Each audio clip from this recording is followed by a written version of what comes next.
Geraldo Rivera is here. Hello, Brian. Fox News at large, and his being at large has him your large presence. I am right a large. now. I'm over large. Right.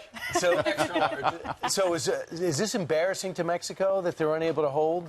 And half of them got out? I think that Mexico is experiencing the same kinds of problems with volume as we are on our southern border. It's very, very difficult when you have hundreds and hundreds become thousands and thousands ultimately become tens of thousands. It's very difficult to have an orderly system.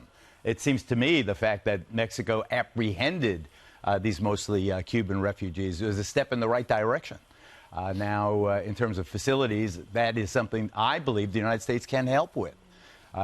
Just as I believe, and I have said before on this program, that we have to stop the source of the migrant explosion, this volcanic immigration we've had, by a comprehensive system of political and economic reform in Central America, where people have an incentive to stay home, where they think they can be safe, where they can raise their children in a decent way, where they can get educated, where they have a future that doesn't involve MS-13 or one of these other groups.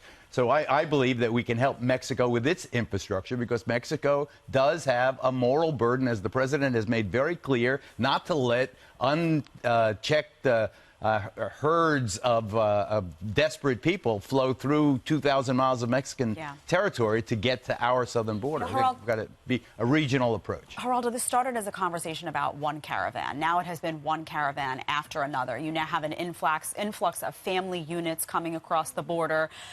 Looking ahead toward 2020, is this an issue that now Democrats, you think, are prepared to take seriously, given the scope of what's actually being visibly shown to the public in footage and otherwise? I think, Jedediah, if they don't take it seriously, they ignore it at their peril.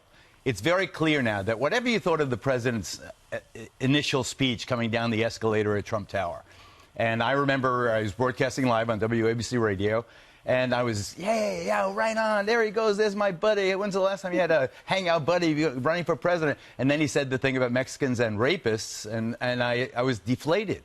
But I think that the president has had an arc, just as he has in his presidency writ large, on the issue of immigration. He now is in a position where he can justly say, I was right, that the anarchy at the border doesn't serve anybody. You know, maybe he said it in language that I thought was a little rough and insensitive. But there's no doubt when Thomas Friedman in the New York Times in an op-ed page writes how necessary a wall is, then you know that American society has moved considerably to the center on the issue of immigration, even though we need comprehensive immigration reform and the Dreamers and all the rest of it. But the Democrats don't want to say Donald Trump was right, because that would give him a win, and we're heading toward 2020. What do you make of Joe Biden finally yesterday declaring in an online video that he is in it? He also revealed yesterday that he specifically asked Barack Obama, don't endorse me. So I don't need your help. I think that his friendship with the Obamas is the strongest asset he has. Yeah. And I understand why strategically, or maybe tactically, you don't want the president, the former president, announcing right now and tying himself to a candidate. Certainly the former First Lady, Michelle Obama, on this extensive book tour, which is being interviewed every single day, she could easily say, oh, I'm so glad our old buddy Joe's running. We love him in the Obama household. He was so cool with us, and he stood That's why I endorsed Hillary Clinton last time and told him to stay out. And that's why I sent my guys to Beto O'Rourke. I think that that Joe Biden's biggest asset is his relationship with the Obamas, his loyalty to President Obama. That's where I think he gets a lot of his support from older women and minorities, particularly African Americans. So what's he going to do about his past? You know, his past... Should he embrace it? First of all, he already tried getting Anita Hill. I embrace him because he's the only one, he and Bernie Sanders, older than I am. So I think just for the senior citizen contingent watching, you know, we have to support these old timers. I think that I joke about age, but I do so with this serious bottom line.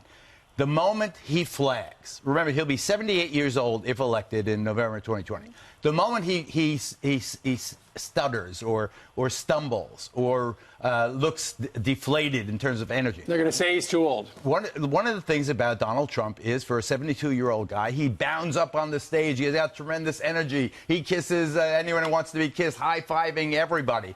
Joe Biden, unfortunately, kisses people who don't necessarily doesn't let go. Don't want to. And doesn't let go. He doesn't have. And I don't think, personally, if Joe Biden, I don't know how he wins the nomination when, the year of the woman, the year of the activist. Then who does? Who does?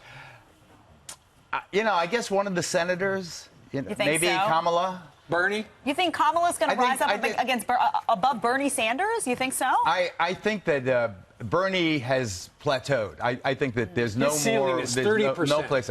Once you have an admitted and avowed socialist who says, the Homicidal Boston maniacs bomber can vote. Right, can vote, a rapist can vote, a guy can postpone his execution. Oh, wait a second, I've got to cast my ballot for my next representative. I hope my Chad doesn't hang. You can't vote for that one anyway. That was.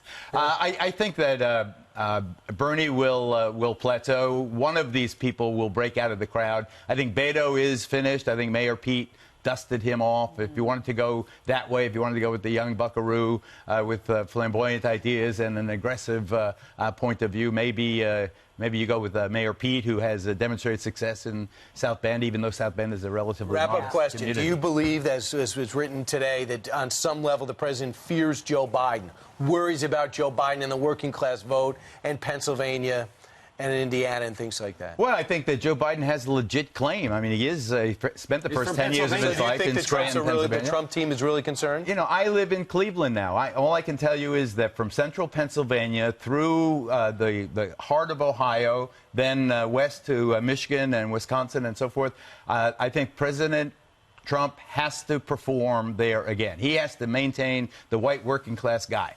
Joe Biden, I think, is the only one who could have a remote appeal to that crowd, to the crowd that we've been calling the Trump base.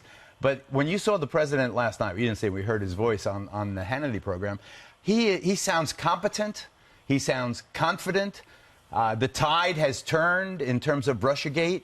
It's now going to all roll back on all the architects of the misery that the Trump administration has been subjected to, and the president particularly. We're going to find out what role, I don't know what role Joe Biden played in Russiagate. What role did Barack Obama play? Right. What about Loretta Lynch, their attorney general? She was attorney general there for a long time. Maybe we'll find out with the Inspector General report, which sounds like it's coming. The president referred to it as blockbuster. Deliver it right to your house. Geraldo, thank you very much. Thanks so much, Geraldo. All right. Always great to have you. See you on radio. Okay. All right. I thought you were going to hit my thigh. I was mistaken. I didn't know you were going to stay up there. We'll talk about it again in the break.